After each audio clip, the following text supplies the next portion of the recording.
বাবরি মসজিদ ভেঙে রাম মন্দির বানিয়েছে। একদিন তোমরা দেখবে এই রাম মন্দির ভেঙে আবার আমাদের বাবরি মসজিদ উঠবে। আপনালোকে কি কৈ আছে ভালকে শুনক, ভালকে শুনক।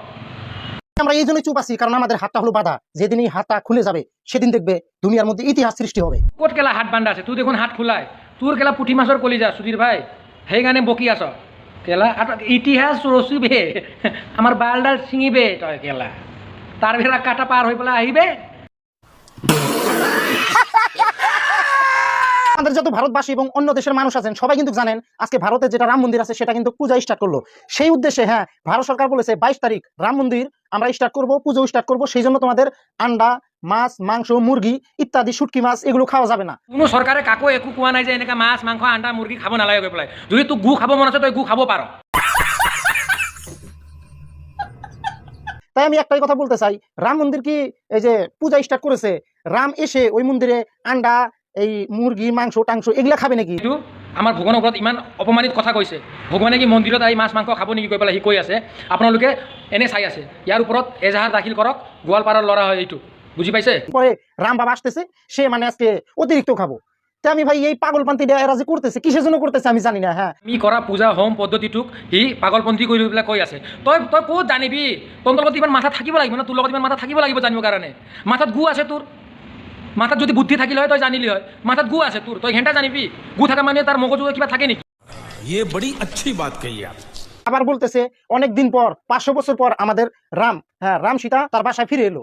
তাই আমি একটাই কথা বলতে চাই, এতদিন কি রাম বাবা অন্য দেশে কামলা দিতে গেছিল? ইমান দিন ধৰি পেলাই ৰাম বাবা কত যোৱা নাছিলে, তেওঁ ইজৰাইলত বহি আছিলে। এতিয়া ইজৰাইলত কামটো শেষ হৈ গ'ল যে, লগভগ শেষ হৈ গ'ল। এতিয়া ইজৰাইলৰ পিছত আমি আৰু ভাৰতত আনি আছো। क्या बात है सर, क्या बात है सर, क्या बात है ये बात। রাম সীতা এরা তো ভগবান না, এরা সাধারণ একটা মানুষ। তো আপনাদেরকে একটাই কথা বলতে চাই, দেখেন এই যে আগল পাগল, এই যে গবর অন্ধ ভক্ত হইয়া এগুলা উল্টাপাল্টা কথা বললেন না বেকার।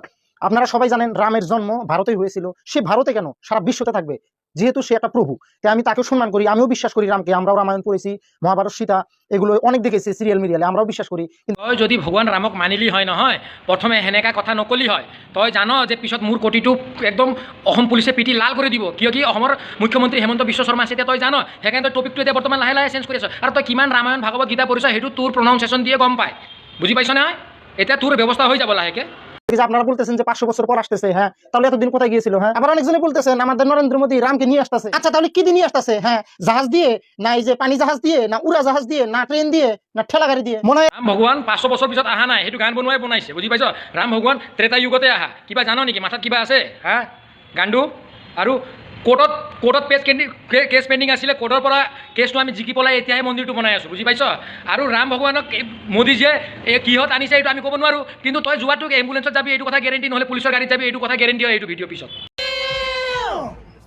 না ঠেলা গাড়ি দিয়ে। মনে হয় এরা সব গাঞ্জা মাঞ্জা খেয়ে পাগল হয়ে গেছে। তারপর আরো দেখতেছি একদিকে বাবুরি গাঞ্জা চাঞ্জা খাই পেলাই কোনেও পাগল হোৱা নাই, পাগল তই হৈ গৈছ, বুজি পাইছ?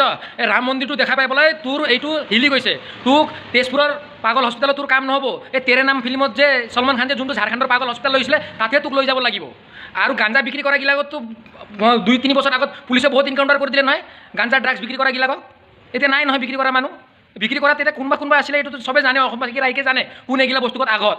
চবে गजब बेइज्जती है। তোমরা সবাই জানো এটা নাম একটা বিজনেস, বুঝছো?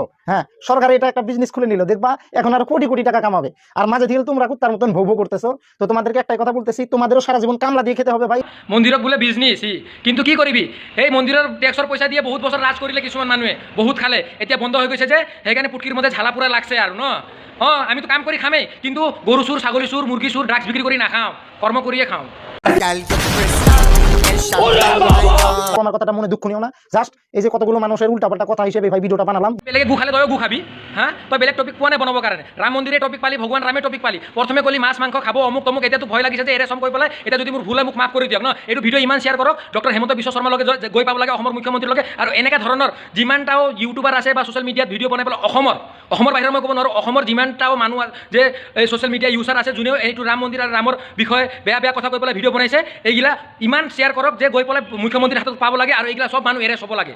এই এনেকুৱা টাইপৰ ইয়াৰ বিচাৰধাৰাটো আপুনি চাওক কিমান বেয়া বিচাৰধাৰা। এতিয়া ইয়াক ভয় লাগিছে যে কোনোবা না কোনোবা কিবা এটা কৰিব, সেইকাৰণে ভয় খোৱাৰ কাৰণে ভুল নকৰিব। এইটো ভিডিঅ' ইমান শ্বেয়াৰ কৰক আপোনালোকে যে মুখ্যমন্ত্ৰীৰ লগে এইটো যাওক, আৰু এনেকুৱা টাইপৰ ভিডিঅ' বনোৱা ল'ৰাক এৰে হ'বই লাগিব।